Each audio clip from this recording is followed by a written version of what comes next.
सुप्रभात। हम पढ़ेंगे आज संधि। हिंदी व्याकरण का पाठ है संधि। इसका जो पाठ परिचय है, यहाँ मैंने संधि की डेफिनेशन लिखी है, तो इसका पाठ का परिचय आपको मिल ही जाएगा। फिर भी आपको जो मैं वीडियो भेजूंगी उसमें पाठ परिचय अलग से दे के भेजूंगी, क्योंकि हमारे पास टाइम रहता है कम। और बोर्ड पे फिर अगर पाठ परिचय लिखते हैं तो इस जो चीज़ मुझे समझानी है वो लिखने का मुझे समय नहीं मिलता है, तो पाठ परिचय में आपको वैसे ही बोल के समझा देती हूँ। तो ये आपके आ जाएगा आपके पास पाठ परिचय, और इसका फोटो भी आ जाएगा, ठीक है। तो आज हम हिंदी व्याकरण का पाठ जो है वो संधि पढ़ेंगे। संधि का मतलब होता है मेल। संधि का मतलब होता है मेल, मेल यानी मिलना। तो मैं पाठ परिचय आपको बोल के सुना रही हूँ क्या होता है। संधि, इसके जो पेजेस आएंगे फोटो के, तो वो आप उसको फोटो कॉपी निकलवा लेना, जो मैं पीडीएफ भेजूंगी संधि के पेज का, ओके, क्योंकि बुक नहीं है आपके पास। जैसे दो देशों की भी संधि होती है, युद्ध के बाद अगर उनका समझौता हो जाता है तो उनके बीच संधि होती है, तो संधि का अर्थ होता है मेल।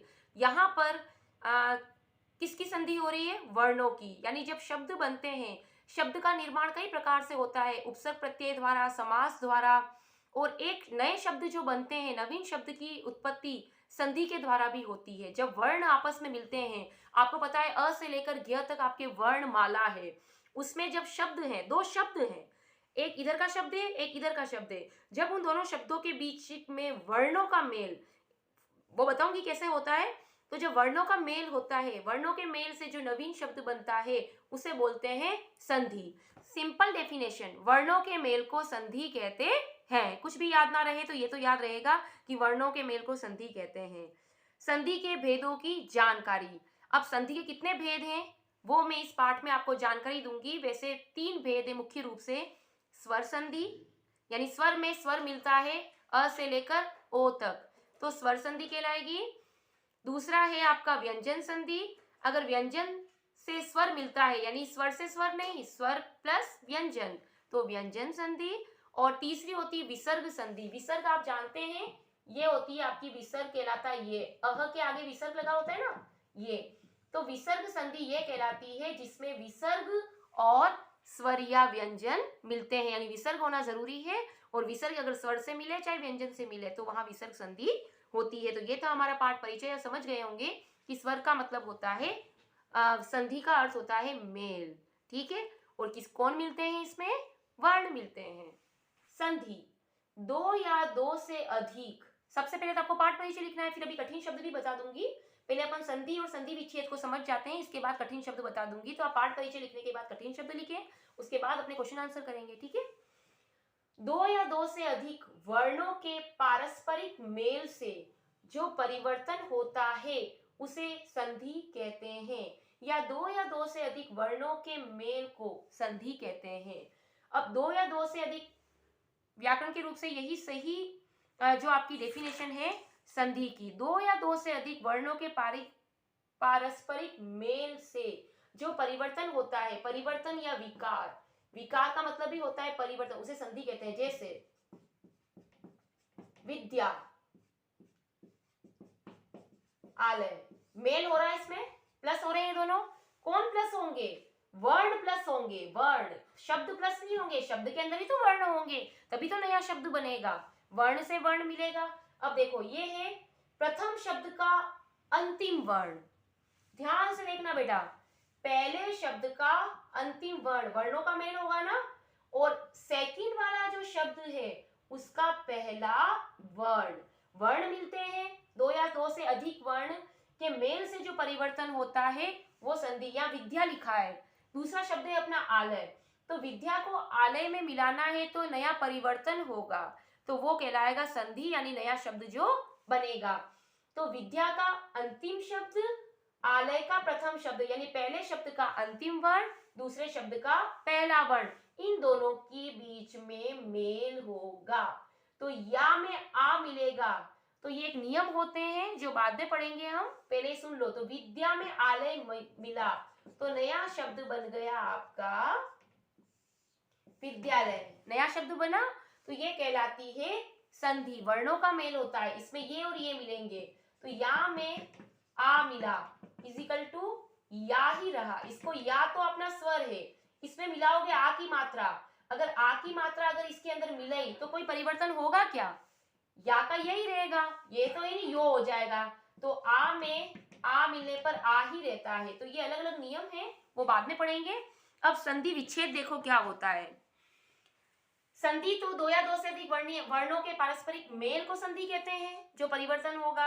अब संधि विच्छेद, विच्छेद यानी अलग होना। संधि के नियमानुसार मिले हुए वर्णों को फिर से अलग करना संधि विच्छेद कहलाता है। कैसे? ये हमने मिलाया शब्द विद्यालय। एक उदाहरण आपको लिखना है, साथ में याद कर लो। तो विद्यालय अगर आपने है तो ये संधि की हुई है, मैंने बताया ना संधि हुई, ये संधि। अब विच्छेद करना है, मिले हुए वर्णों को फिर से अलग करना संधि के नियम के अनुसार। मिले हुए वर्ण को अलग करना, यानी कि वर्ण अलग कर दो, बी अलग कर दो, द अलग कर दो, या अलग कर दो, ल अलग कर दो, प्लस प्लस प्लस लगा दो। ये तो आपके वर्ण विच्छेद हो गया। हमको वर्ण विच्छेद नहीं सीखना है, यहाँ हमको संधि विच्छेद सीखना है। तो अब इसका संधि विच्छेद कैसे करेंगे? विद्यालय, विद्या प्लस आलय, ये हो गया इसका संधि विच्छेद। तो ये कहलाता है संधि और ये कहलाया आपका संधि विच्छेद। जैसे जैसे आप आगे पढ़ोगे आपको और एक्सप्लेन होता जाएगा। अब इसके पहले हम कठिन शब्द देख लेते हैं। कठिन शब्द जो आपके हैं, जैसे कठिन शब्द है परिवर्तन, त के ऊपर रेफ लगता है, व र की जो साउंड आती है यहाँ पे र को, तो त के ऊपर रेफ। परिवर्तन कैसे लिखते हैं?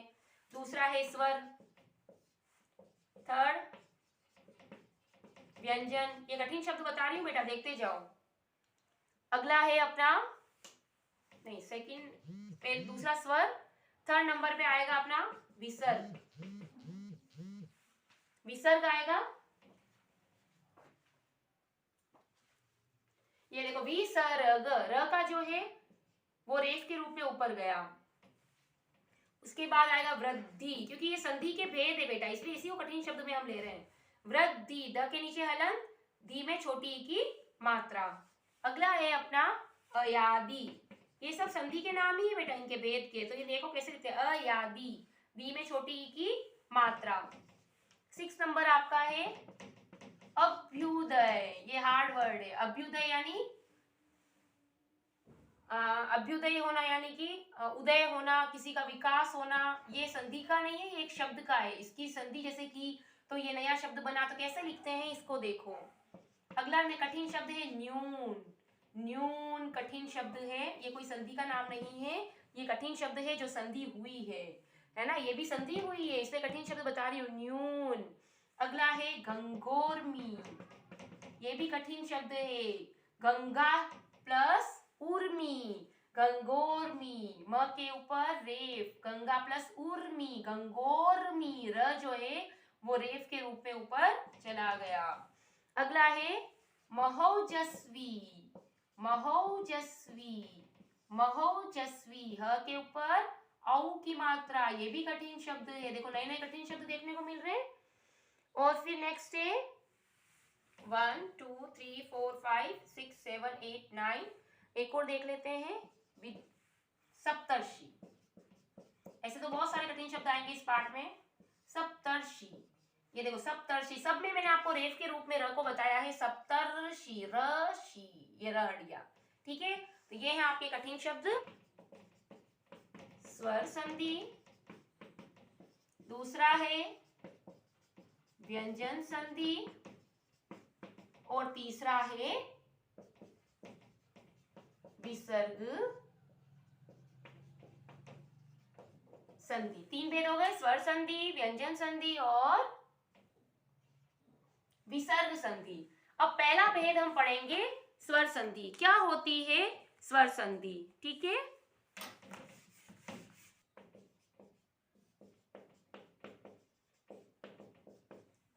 इसके शब्द मिले, ये साइन है प्लस का, या धन बोलते हैं इसको हिंदी में, यानी मिलाना। मिलते क्या है संधि में? वर्ण मिलते हैं। मिलने वाले दो शब्दों में से, मिल तो शब्द रहे हैं लेकिन संधि किसकी होगी? संधि वर्णों की होती है।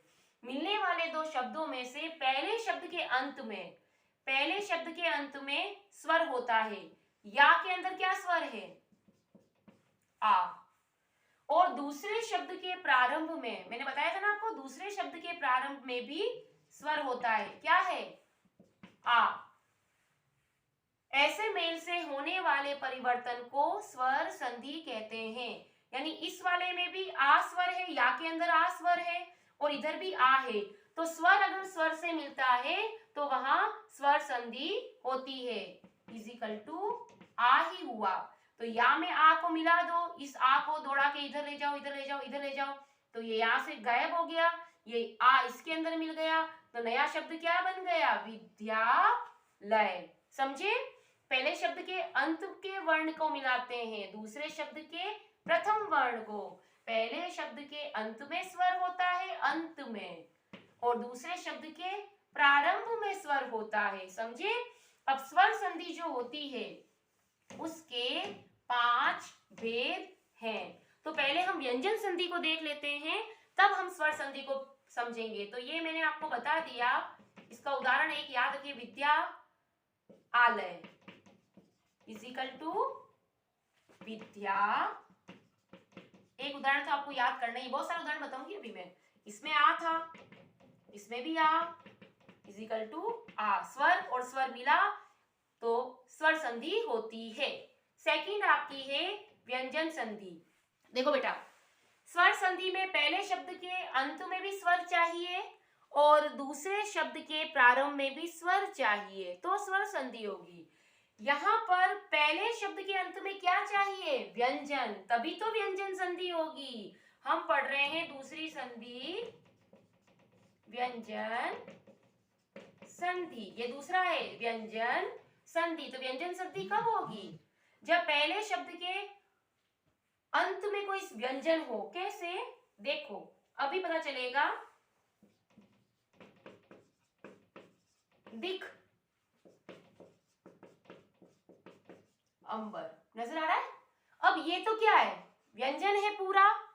अगर मैंने, आपने वर्ण विच्छेद पढ़ा होगा कि क म ल, इसका वर्ण विच्छेद कैसे करते हैं अपन? क प्लस अ प्लस म प्लस अ प्लस ल प्लस अ, तो आपको इसके नीचे क्या लगाने पड़े? हलंत लगाने पड़ते हैं ना। अगर मैंने ये हलंत नहीं लगाया, इसका मतलब इस क के अंदर कौन मिक्स है?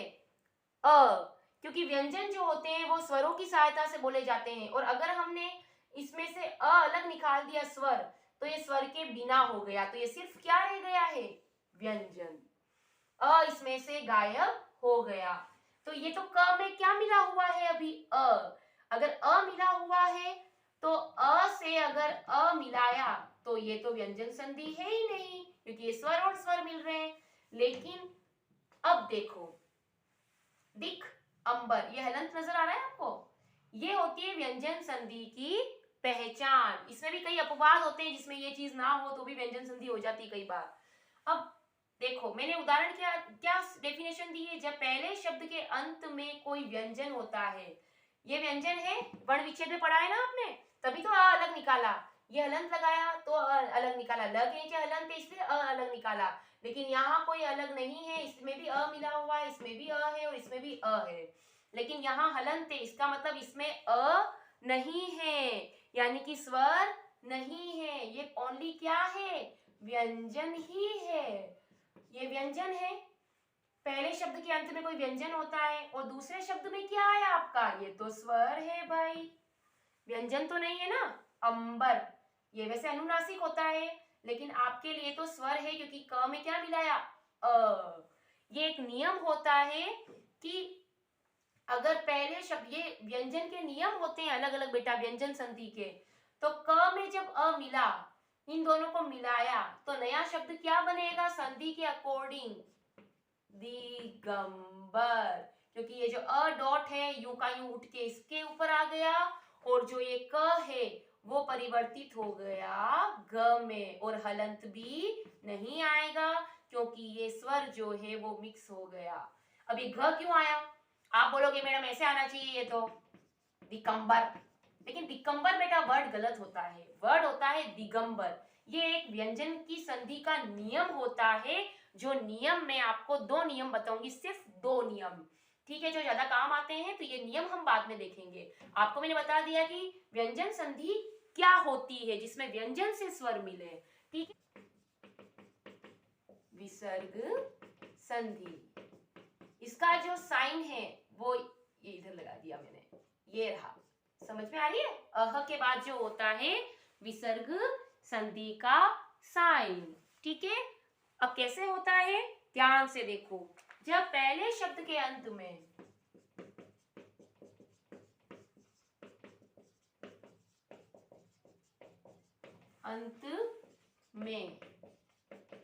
कोई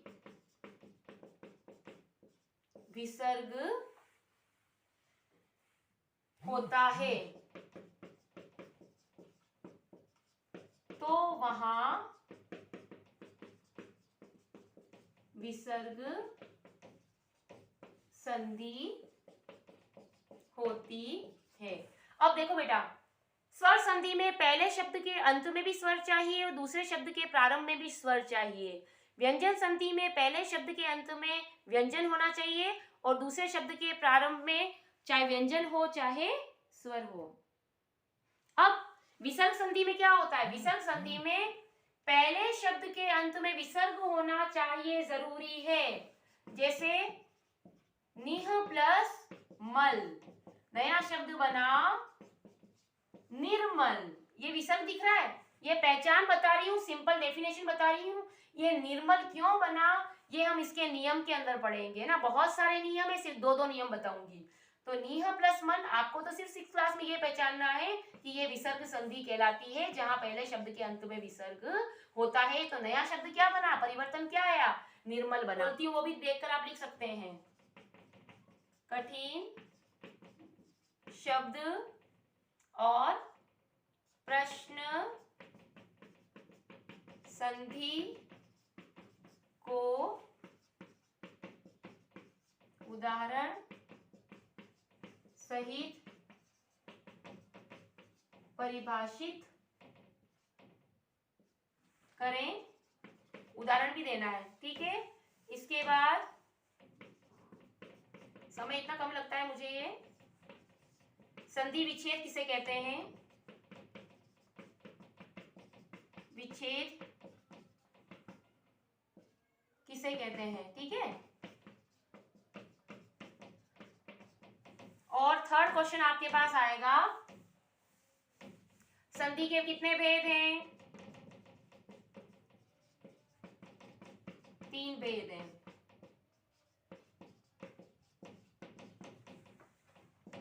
समझाइए। तो तीनों भेदों को आपको जैसे मैंने समझाया है वैसे एक एक उदाहरण लेकर उनको समझाना है। तो ये था हमारा आज का अध्ययन। मैं आशा करती हूँ कि आपको समझ में आया होगा।